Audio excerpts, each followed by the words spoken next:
Now, the BuckeyeXtra podcast with Joey Kaufman and Rob Oller from the Columbus Dispatch. Welcome back to this week's edition of the BuckeyeXtra Football Podcast. I'm Joey Kaufman, joined by Rob Oller.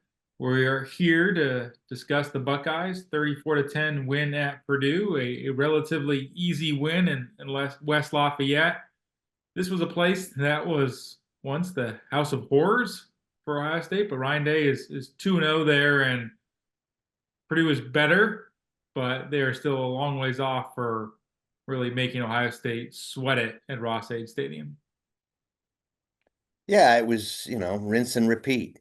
Buckeyes, and it's like what is it? A cat playing with a mouse a little bit, just kind of pawing it around, and then when the time comes to deliver the knockout blow, they do it. And that was the case in West Lafayette. There were some positives.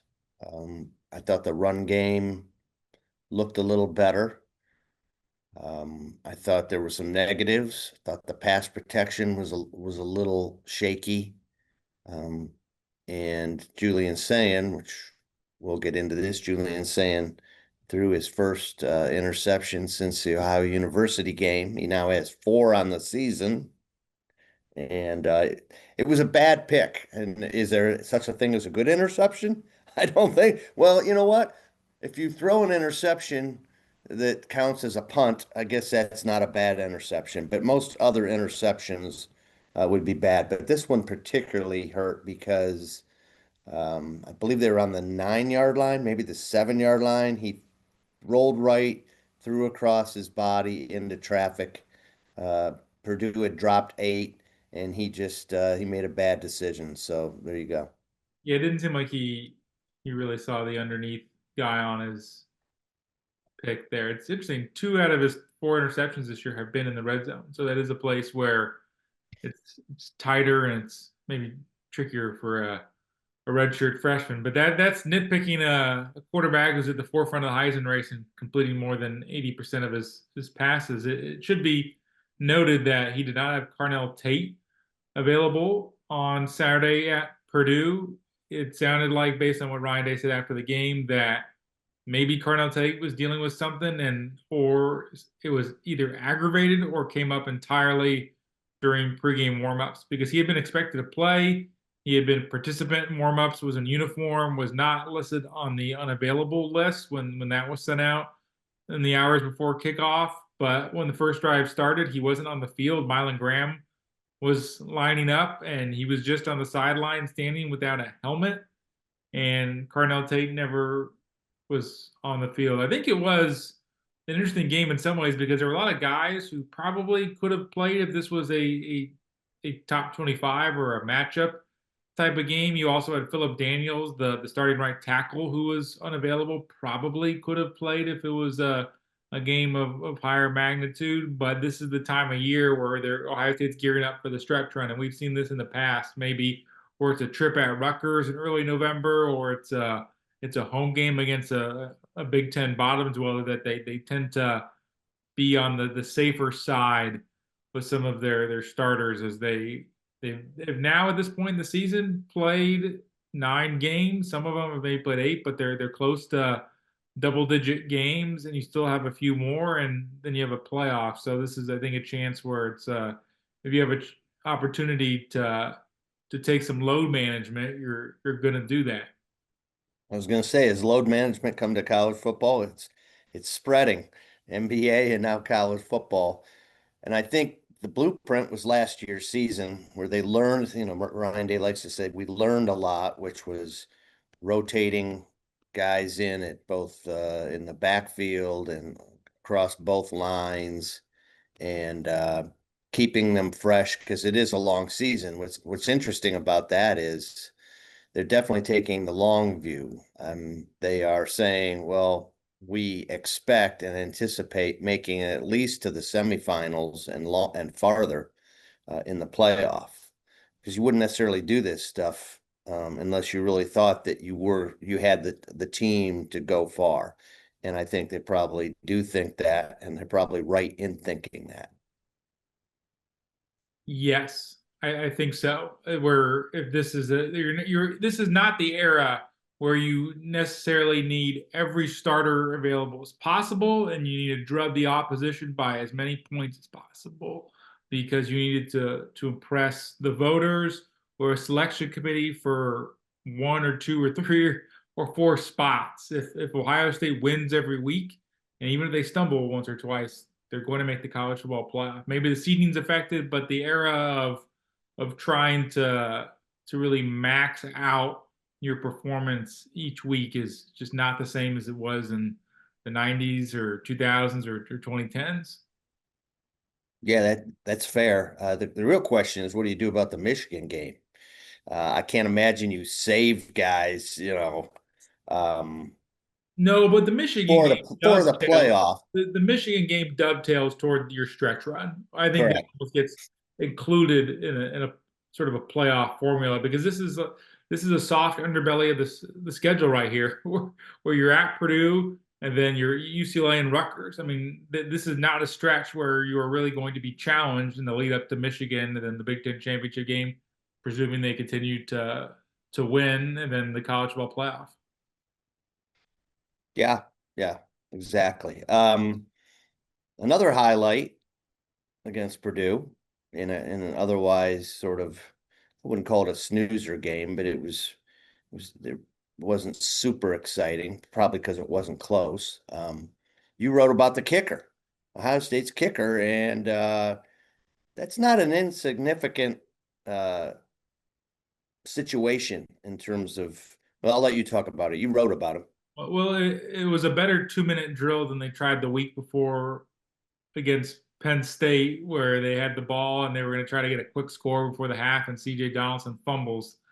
This was a chance where they moved nearly 50 yards, and they wanted to try a 2 minute drill. You could tell because right before they got possession with just under a minute left in the first half, they used two timeouts to force Purdue to punt with time left on the clock. They didn't let them run it out before halftime. And they went down there and they gave Jaden Fielding a chance to hit a career long, and he made it from 49 yards. It looked good. And that's important because he hasn't really attempted very many long kicks this year. He's only attempted one over 40 yards. It was against Minnesota. It was over 50, which is probably pushing his range. He's not made one over 50, but this was really close to 50, 49 yards, and had some leg. And they're going to need him in the stretch run. They're going to need him in Michigan, and he did deliver last year in the playoff.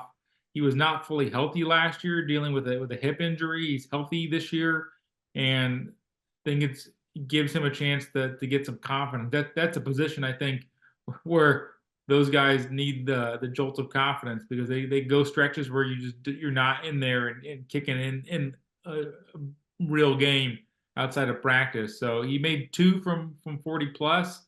I think probably good to give him some experience from that length going into the November December stretch. Yeah, absolutely. I mean, the Michigan game was pretty much of a dumpster fire for him last year. And then, if Buckeye fans will remember the Georgia playoff game where No Ruggles. Noah Ruggles missed from 50, I believe, and had not attempted a 50-yarder all season. I think that's correct, or had not made one. You're not making He had not made one and pulled that one to the left. It would have been nice for him to have a little more confidence, experience entering the game in the final seconds. So that's why this was important uh, against Purdue. Yeah, and you think about the playoff and the postseason. It's the margins are tighter. It's a shorter game, and it's very conceivable you're need your kicker as the season waned. And Fielding was good in the playoff. He in the quarterfinals, semifinals, and final he was perfect. So he's been able to kick in the post. He's not in a situation where Ruggles had to kick a 50-yarder with the game actually on the line. And that's probably a whole nother equation is not only can you have the length, but when the stakes are raised and the temperature is elevated, that's a different kind of pressure. But the leg is the first part, I guess, of the equation. Yeah, exactly. Anything else jump out in the Purdue game?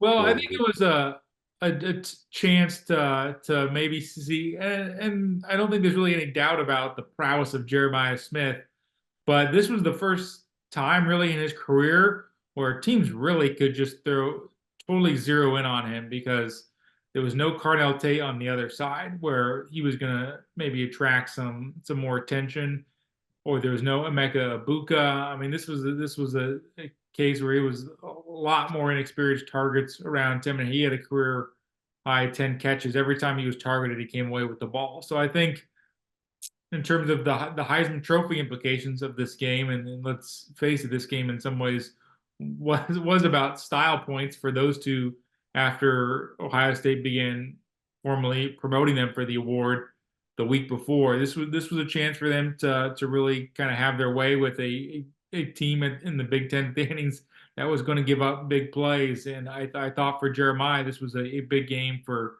his candidacy, and after, especially in recent weeks, where I think Julian Sand had really moved to the forefront of the conversation after the Wisconsin game, which he threw for nearly 400 yards, and then the game against Penn State, where he just had those big strikes down the field, some of those to Carnell Tate as well. This was a game where I think it showed the importance of Jeremiah Smith, just how much he can carry this offense when it is shorthanded.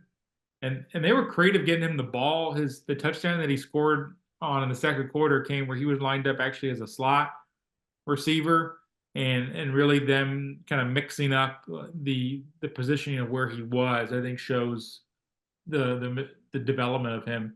He's a sophomore, can move around more, can handle more responsibilities at the receiver position. I mean, I don't think anybody's probably would be surprised Jeremiah Smith had a 10 catch day at Purdue, but I think still for him in terms of where you want to see him grow and get better, and just even just appreciating what he can do, this was a good day for him. Let's talk a little more about the Heisman. I think Fernando Mendoza, according to Vegas, is the favorite, the Indiana quarterback.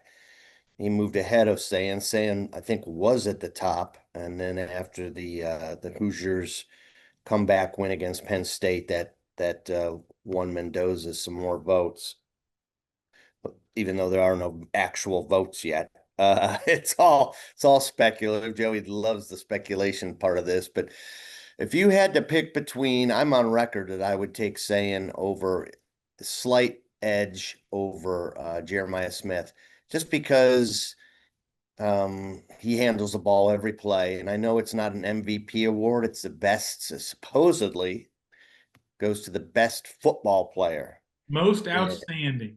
Most outstanding player in college football. And you could make a case for either one of these guys. I just think saying the ball has to get into Jeremiah Smith's hands, and Sayan is the guy that puts it there. And so I always looked at the Heisman as sort of a little bit of a combination of most talented, most outstanding player combined with most valuable player. I know that everyone has their own criteria. I kind of connect the two, because just saying who's best and most talented, that's pretty wide range. There's a lot of best and talented, but when you throw the MVP on there, okay, that matters too. So I would pick Sayan. I know that I talked to Caleb Downs after the game. He says he would vote for Sayan. I found that interesting that he would even go on record with it, because these guys Yeah. never want, and they never want to say anything. No pun intended. Um, I talked to Sonny Styles. He said they're both deserving, but I can't pick between the two. That would be your standard response. But Caleb Downs he's his own man.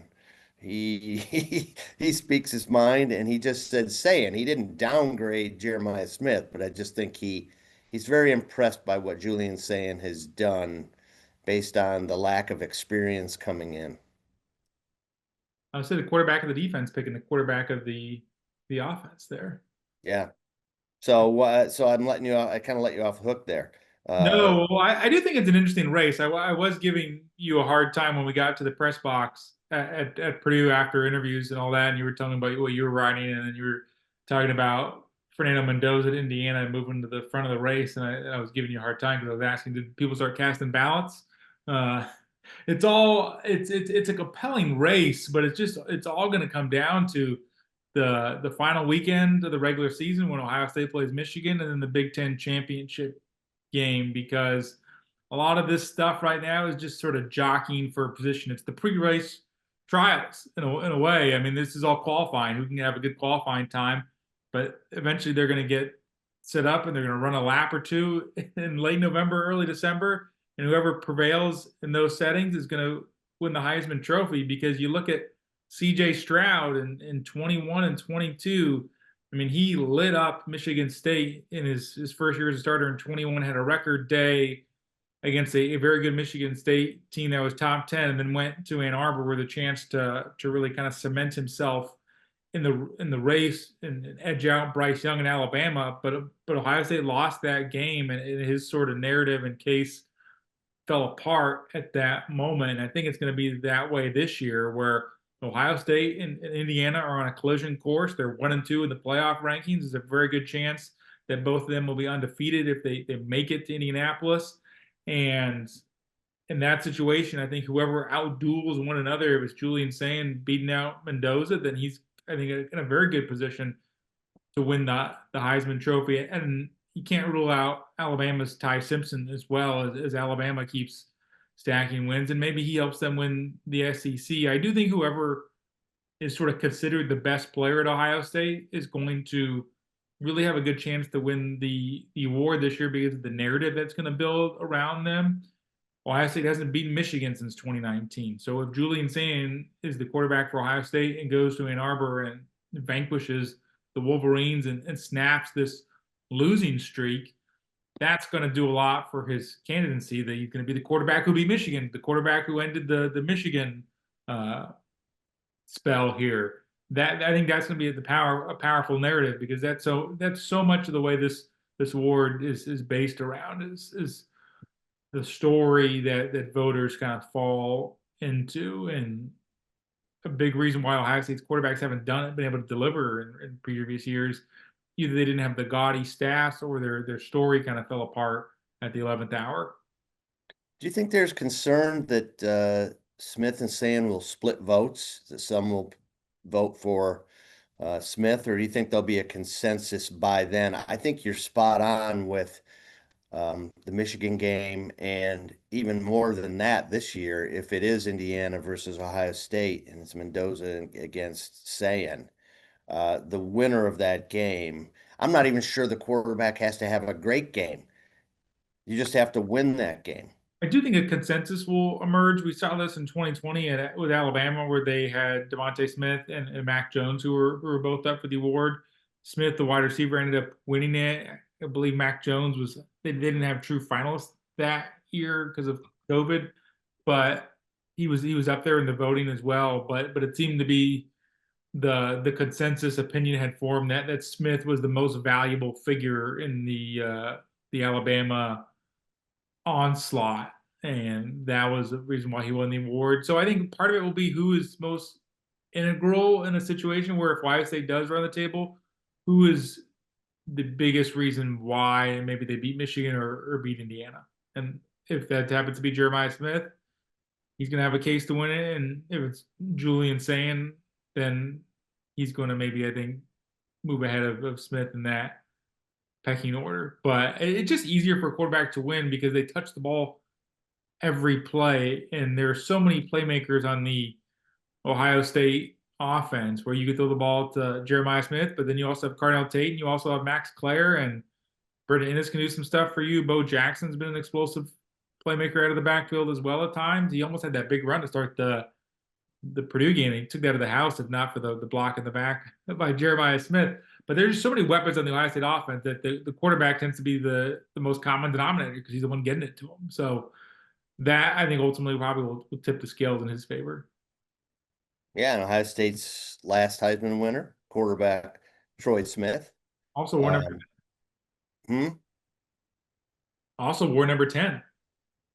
Correct. I'm trying to think of the last receiver. Has Ohio State had a wide receiver win the Heisman? Thinking back, and they have not.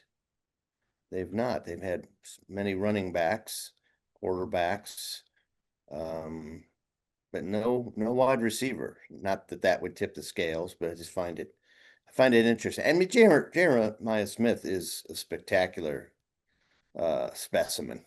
He really is good. And I think he moved ahead of Carnell Tate. You know, it was 1 and 1A, and Tate sitting out really put the focus and the spotlight on Smith even more. And he came through, as he said, 10 catches, career high. Um, he's a special player. You'll have a great chance if they're playing Michigan or they're playing Indiana, and he has just this ultra spectacular day where it's 2 or 3 touchdowns. I think Right. something like that could sort of power him in the race. He might need the sort of Heisman moment. He might need like the incredible catch. He might need something like that that really just people are just, guffawing over, just They've amazed by. they've used him as a punt returner. Hmm. I I don't think they've done it since September, and maybe it was just once.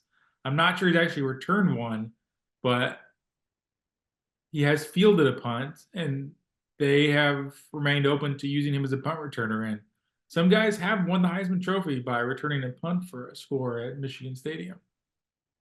I'm still interested in knowing why Caleb Downs, who did return a punt for a touchdown last season, is he the secret weapon? Are they saving him, or did he say Caleb Downs again is a no nonsense guy? Caleb Downs could have said, "I don't want to return punts." It's possible he did say that. I don't think he would, but I just think when a guy returns it and is so special, um, that he to not have him back there at all is a little surprising. That said, Brandon Innes has done I think an adequate job. He had some hiccups early, but he's come close to the big breaking one, but he hasn't done it. So, with Ryan Day, there's definitely Ryan Day can say all he wants about the importance of special teams, but this staff, this program at the moment does not emphasize special teams as much as Urban Meyer or Jim Tressel did. I mean, it's not that they overlook it, but I mean, they don't even have a special teams coach, right? It's somewhat by committee. They might have sort of somebody that's kind of, uh, I don't know, not in charge, but who don't they have someone, Joey, who's kind of listed as special teams kind of Rob Keys, one of the quality control coaches, has a big hand in okay. overseeing special teams, but it is a sort of a by committee approach when they moved away from having a dedicated special teams coordinator and let Parker Fleming go for last season. They moved to approach where the position coaches ran a special teams unit, and the way they put it was that it would be good for players to try to maybe impress their position coach rather than a special teams coordinator. So it was a way for younger players or even just the older players as well to make an impression on their position coach, where that could help them prove their standing in the room, if you will. That's the way they've done it since. Ryan Day, let's face it, it would be like, backyard sandlot football growing up as a kid. Let's just do away with the punt and the kickoff and go right to everybody starts on the 20 and let's go. Let's call plays. Let's not return kicks. I can see somewhere in the recesses of that mind being like, I'm not a huge fan of all this stuff. It reminds me just a tangent, your favorite sport, golf. Famous golfer Ben Hogan toward the end of his career had no use for putting. He thought golf was just swinging a golf club. And so when they got on the greens, he was like, this part of the game, why do we even need to do it? Of course, he kind of wasn't that great at it toward the end, but that's a little bit of where maybe Ryan Day's thinking. Just my sense of the situation. They did have a good punt on Saturday where Joe McGuire pinned Purdue inside its 10-yard line. Had a punt where they had Well, sure, if you can get good field position, then that's a great thing. Uh, anyhow, yeah. So what else about Purdue? we've seen they've not given up on their other quarterback. They are using Lincoln, Oh, as a short yardage specialist. We had not seen that in a month, and they tried it against Minnesota on a 3rd and short late in the second quarter. Game really was settled at that point, but it's still the first half, and you're playing with a sort of a live game at that point. And that play did not go anywhere. They snapped to Keenholz and he ran right, and it was for a loss of yards. This was for our first chance to see him in not a mop up situation since that moment, and they seem to, I guess, be sticking with that idea of using the mobile quarterback in a short yarded situation. It was funny in a way that it was seen at Purdue, because that was where 2 years ago we saw Devin Brown trotted out as the short yardage quarterback specialist against Purdue, and they did use it against Penn State, but he ended up getting hurt in that game, and that package went away after the ankle injury to Brown. Keenholz is healthy, and this play worked for a touchdown after sort of a month of not seeing it all. It still seems to be a part of the game plan or the playbook, or at least they want opposing teams to see it that way. yeah, they put that on tape for future opponents. That's one more thing you have to prepare for. Uh, Looking ahead, UCLA, UCLA, night game. Hey, Buckeye Nation, you should be celebrating. You got your night game. Now it's in November. It could be 25 degrees and snow, but Not a terrible forecast as of now for that night game. The high that I saw was in the 57 is the high on Saturday right now. well, that'll 42. Low is 42. once that sunset, what's the low? Because once that The low sunsets is 40. The low is 42. So not great, but could be worse. yeah, it'll be in the 40s probably by halftime. At 7:30, it says it's 53 degrees for kickoff. Okay. So not, all things considered, not too terrible. That sort of, it could go either way. It could be really cold, or it could be okay. The team you used to cover Right. back in the day. What can you tell us just briefly about UCLA now? The quarterback's familiar. Right. Jerry Neuheisel, the offensive coordinator who's been calling the plays for them, was the backup quarterback to Josh Rosen the year I covered them. And he was competing with Rosen to win that quarterback job. Did not beat out the true freshman. I remember writing a feature on Jerry Neuheisel in spring practice, 2015 UCLA. His moment. He sounds a lot like his dad, Rick Neuheisel, by the way. If you watch the CBS halftime show, they sound identical. Like if you were to talk to them on the phone, they would sound like the same person. I mean, he was kind of a cool story for them for a little bit this year, because he took over as the play caller the week of the Penn State game, and they had this monumental upset, and he's a popular guy in the locker room. The team rally around him, and it's a new play caller with some new wrinkles, and they won 3 in a row at that point the season. But that Cinderella story has kind of crash landed, and in recent weeks they got stomped at Indiana, which not too much of a surprise. But then their home game against Nebraska this weekend, they end up losing that by a touchdown, and now they're 3-6 and would need to win out to even make a bowl game. So things have gotten tougher for the Bruins. And they do have a tough stretch, because it's at Ohio State, and they host Washington, and then at UCLA or at USC. So a tough slog to make it to bowl eligibility after their 0-3 start. And there was some talk whether could interim coach Tim Skipper get the full-time job, but the way things have trended, it would seem unlikely, even though they are 3-3 since he's taken over. But they do have Nico the former Tennessee quarterback. Don't even attempt it. He'll be a familiar face. Yeah, he was he knows all about the horseshoe. Yeah.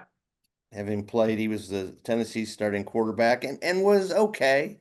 I think he was, kind of got overwhelmed by the end of that game, but he's a true running quarterback, so that'll be interesting. They really haven't faced, let's put it this way, He's probably the best running quarterback they have faced and will face. Washington, decent, but this kid's, he can get out and go. Yeah, he's run. It feels like more this year than he did at Tennessee. I don't know if For that's his life. He's had to run for his life with that team. Yeah, they've run him more. He ran 15 times last weekend against Nebraska. Ran 16 times in that Penn State game. So they will use him to run more. I think maybe Tennessee had a good running game last year with Dylan Sampson. So they did not have to lean on him probably as much as UCLA has had to.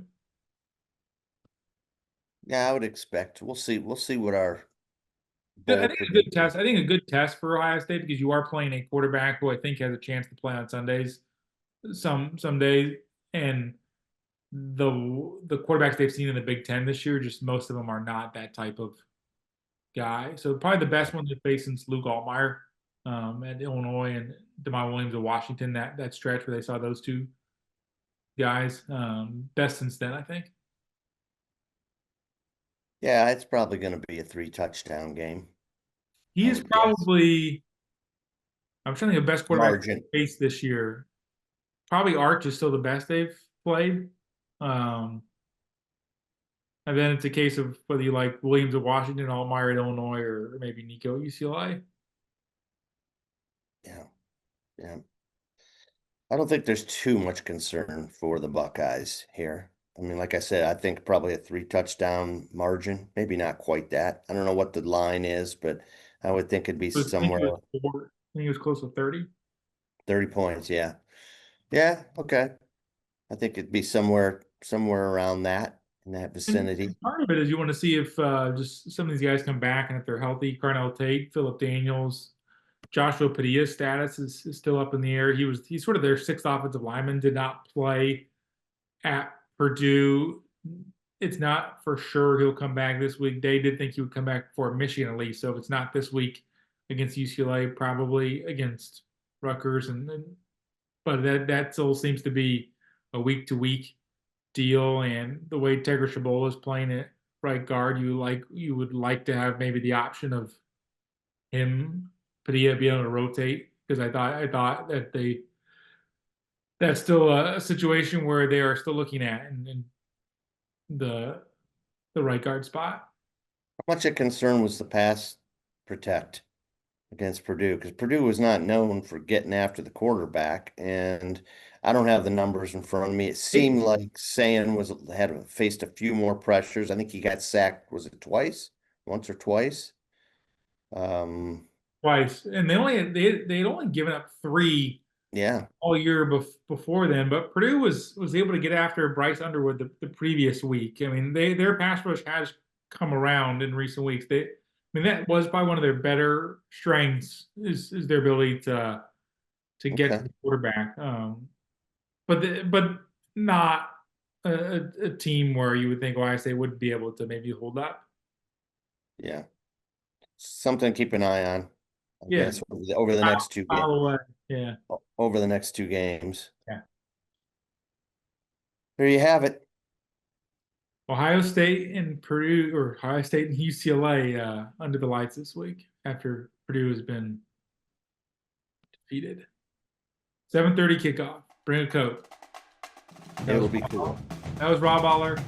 I'm Joey Kaufman. Thanks for joining us.